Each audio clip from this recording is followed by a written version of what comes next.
भक्तजनों, कार्तिक पुराण के 18वें अध्याय में नारद जी बता रहे हैं कि अब रुद्र रूप धारण कर महाप्रभु शंकर नंदी पर चढ़कर युद्ध भूमि में आए। उनको आया देखकर उनके पराजित गण फिर से लौट आए और सिंहनाद करते हुए आयुधों से दैत्यों पर प्रहार करने लगे। भीषण रूपधारी रुद्र को देखकर दैत्य भागने लगे। तब जलंधर हजारों बाण छोड़ता हुआ शंकर की ओर दौड़ा। उसके शुंभ निशुंभ आदि वीर भी शंकर जी की ओर दौड़े। इतने में शंकर जी ने जलंधर के सब बाणों को काट डाला और अन्य बाणों की आंधी से दैत्यों को और अपने फरसे से मार डाला। खड़गोरमा नामक दैत्य फरसे से मारा गया। बलाहक का सिर भी काट दिया गया।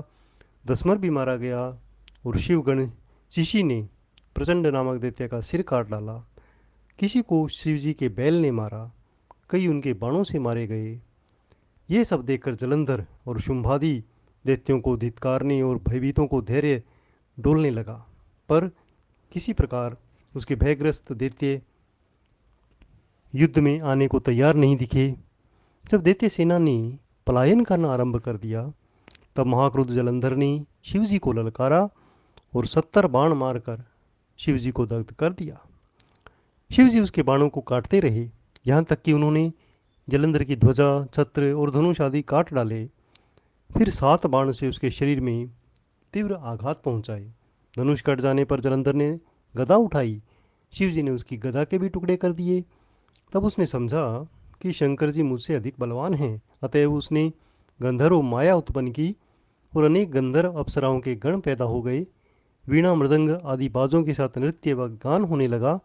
इससे गणों सहित रुद्र भी मोहित और एकाग्रचित हो गए और उन्होंने युद्ध बंद कर दिया।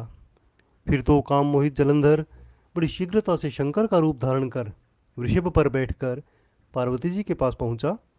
उधर जब पार्वती जी ने शंकर जी को आते हुए देखा तो अपनी सखियों का साथ छोड़कर उनकी तरफ आई।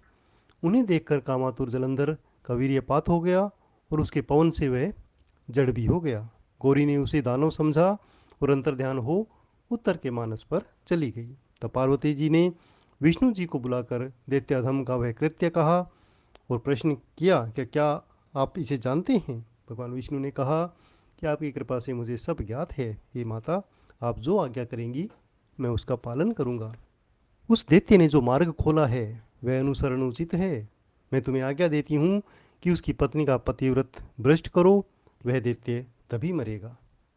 पार्वती जी की आज्ञा पाते ही विष्णु जी उसको शिरोधार्य कर छल करने के लिए जलंधर के नगर की ओर गए। कार्तिक पुराण का 18वां अध्याय समाप्त हुआ।